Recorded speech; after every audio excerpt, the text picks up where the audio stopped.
So in today's class we are going to learn about the introduction to shell programming. Okay, so we will be theoretically understanding what actually an operating system is, what are all the different types of operating systems we have, and to do the shell programming, what is the software we are going to use. Okay, so you all know the definition of an operating system.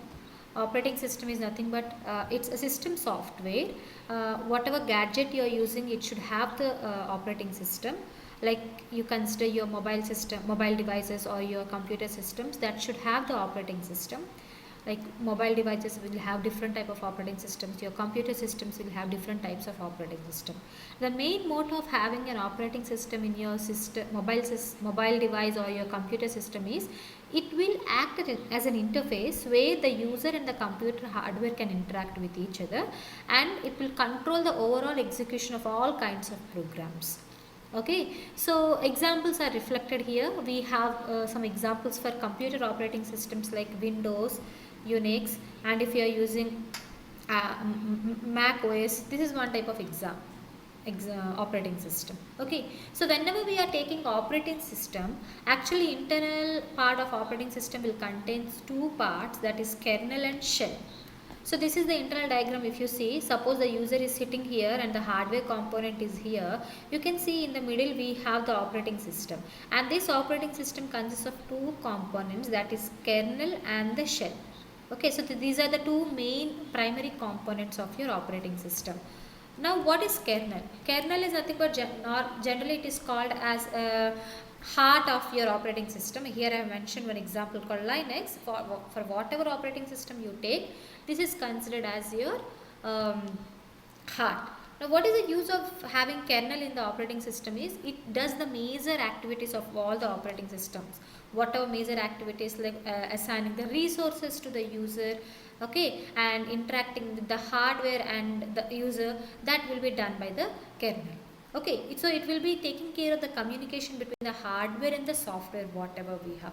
So generally a small piece of code, kernel is nothing but a small piece of code that will be embedded on each hardware component, and that will be loaded into the memory, loaded from the memory, like it will be loaded from the secondary memory to the main memory at the time of system booting. Okay, so the main works that will be done by the kernel is inter-process communication, like one process and another process, if they want to communicate, that will be taken care by the kernel.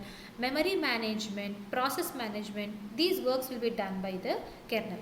That means you will be having the hardware, around this hardware there will be kernel. You can see the diagram here. So this is the hardware, and this hardware is covered with the covered with the kernel.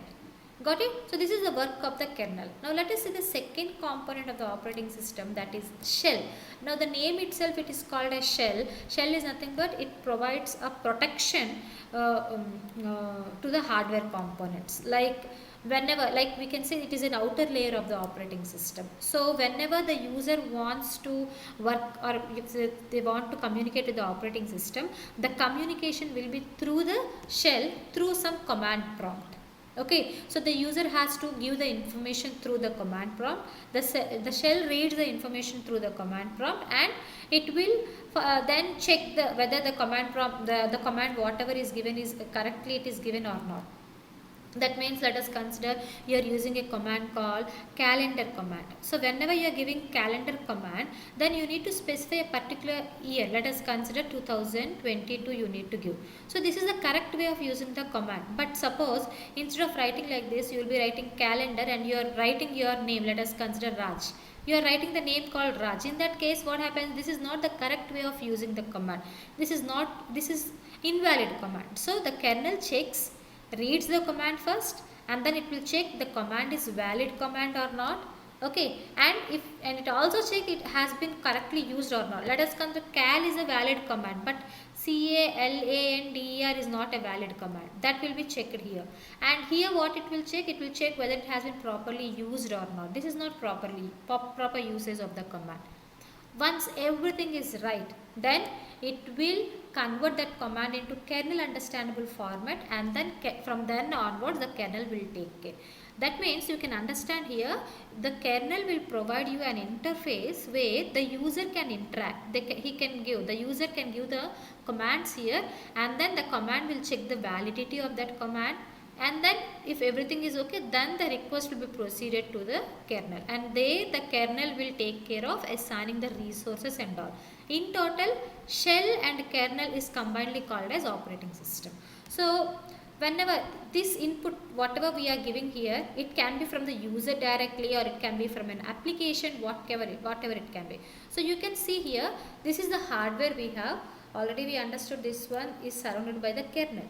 Now this kernel is in turn surrounded by a shell, and outer layer of the shell is your user or the application. So from the user you will be getting, the shell will be getting the input and checks everything is right or not, where you will have an interface through the command prompt. You are doing everything.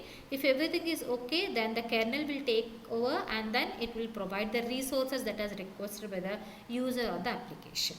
Okay, now in the shell programming, what we are doing is we are providing all the commands. We will be following the command oriented programming. Okay, we will be giving the commands to the command prompt. Now, why it is called as shell script? You will be learning one more terminology called shell script. What is the meaning of that one is, whenever we want to do any operation, no, we will be giving the command call. Let us consider dollar ls is one command, and dollar one more command you can see. Let us consider present working directory. You want to know all these commands, will command by command you will be executing. Suppose if you are assigned with a big project, in that case what happens, let us consider if you need to give all the commands one after the other. But in that case what you can do, all the commands can be written in one text document. Okay, and that text document can be directly given as an input here. So this place where all the commands are written is named as shell script. Got it? I hope you all are understanding. Shell script is nothing but the file where all the commands are written here, and instead of writing command by command in the command prompt, all the commands can be written in one file, and this file can be given directly here, and you can execute that one at once. So all the commands one by one will be executed. So that file is referred as shell script. I hope you all are clear now what is shell script and what is shell and what is kernel. Is that clear to you all?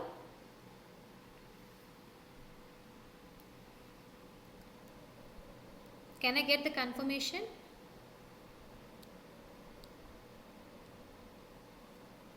Yeah. So now why we are going to Unix operating system only? We have multiple types of operating system. Windows is also one type of operating system. Okay, so why I have chosen Unix operating system? Because see, even if in future if you are going to work as a developer or a tester or anything, understanding the Unix commands is very important. Got it?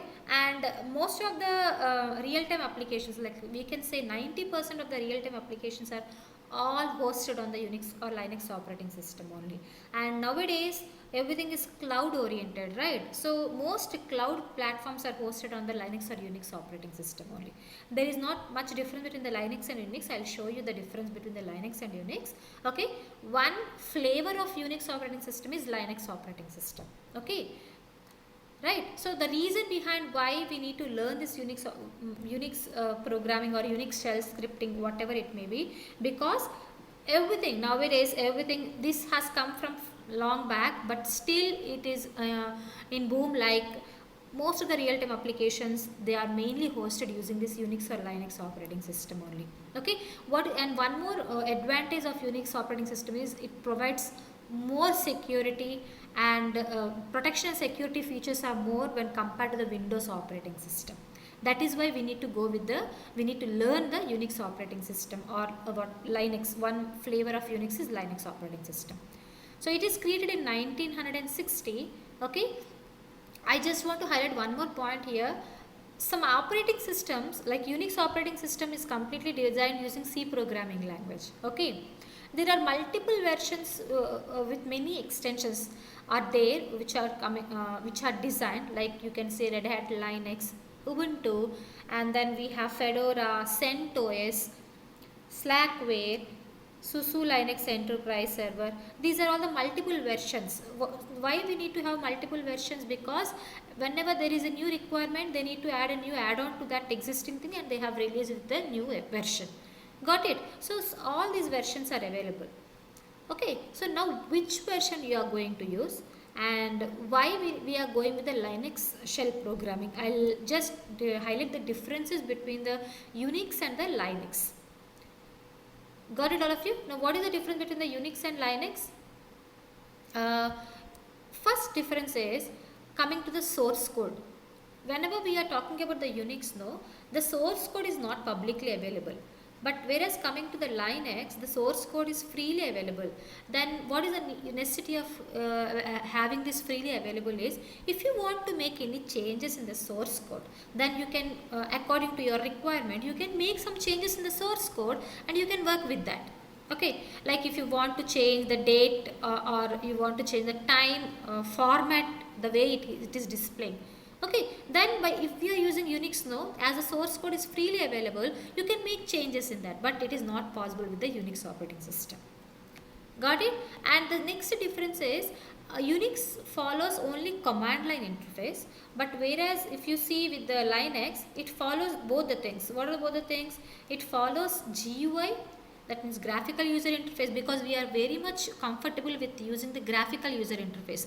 Graphical user interface is nothing but you will be having an interface where the user can easily understand what to do.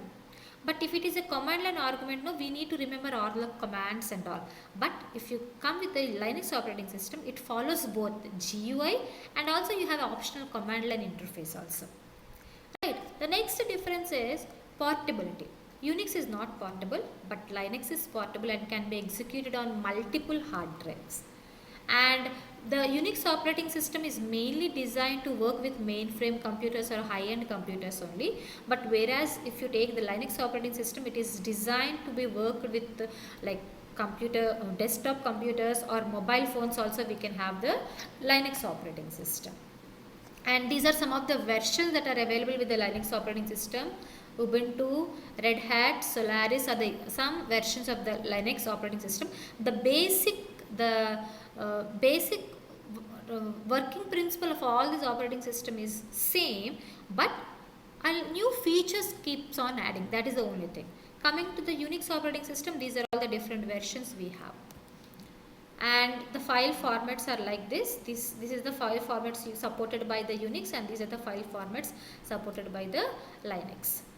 And the community, we have active community. Whenever we are stuck somewhere and we don't want to know how to proceed and all, we have an active community available in the Linux environment, where we can approach them and they will give in the solution. And we have AT&T developers for the Unix. It is developed there. Now by observing these two operating systems, Linux and Unix, the base for the Unix is Linux only. That you need to keep in your mind. Okay, we are choosing the Linux operating system and we have multiple flavors here. Ubuntu, Red Hat, Solaris, we have multiple versions. Then you may be getting a doubt like, why I have chosen the Ubuntu. Ubuntu, why I have chosen? Because this is a freeware. I hope you all are understanding. Ubuntu is a freeware. We can directly install, we can get it from the internet and we can install that. Okay, so let us proceed with Ubuntu Linux operating system to learn the shell programming language. Is that clear to you all?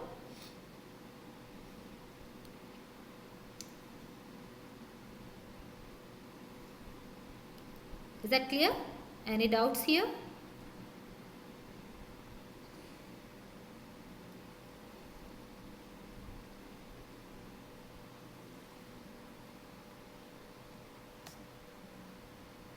Okay, so these are some of the characteristics of Linux.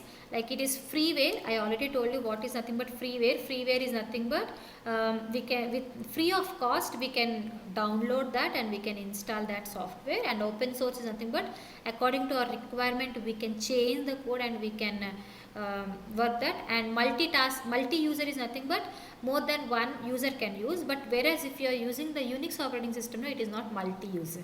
Okay, and then multitasking is nothing but more than one work can be done, and user friendly where it is supporting GUI and it is also supporting character user interface also. It provides more security, portable, and communication is also easy with the Linux operating system. So these are some of the characteristics of Linux operating system. We are going to install the Ubuntu. Okay, so these are all the some types of shells available in the market. Bourne shell, C shell, corn shell, and born again shell. What is this Bourne shell is? This is the basic common shell available on all Unix operating systems. Now, and coming to the second type C shell, now this is not available on most of the machines. Corn shell is like this is having the combinations of these two, but it is not free of cost. We are going with the bash.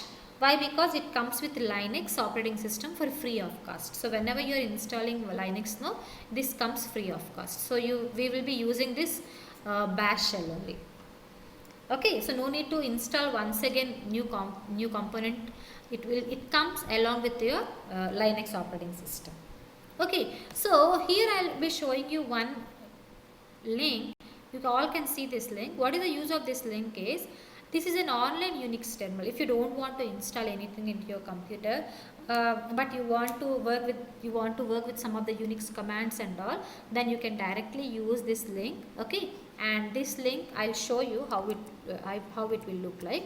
Okay, so once you write that address here, it will redirect you to this page. I hope you all can see this screen. Can you all see this screen?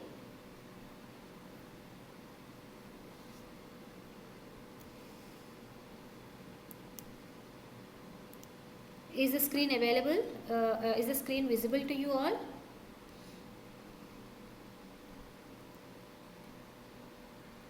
Yes. Now once you go with this is an online terminal, and this is called as JS UIX terminal, and whenever you want to open the terminal, now click here, open terminal. There it will be prompting you to give the login ID. You can give the login ID as guest and click enter. So you will be directed to the command prompt. Okay. Someone switched on the mic. Can you please switch off that?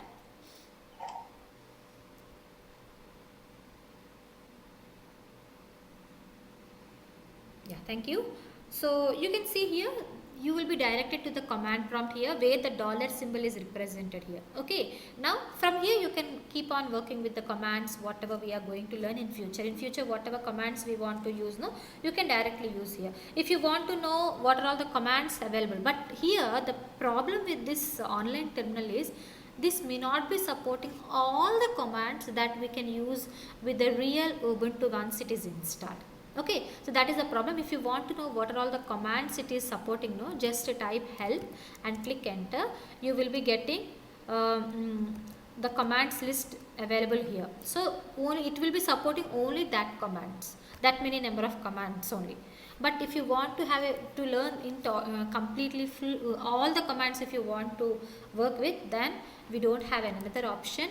The only option we have is we need to go with the installation of Linux or Ubuntu into our computer.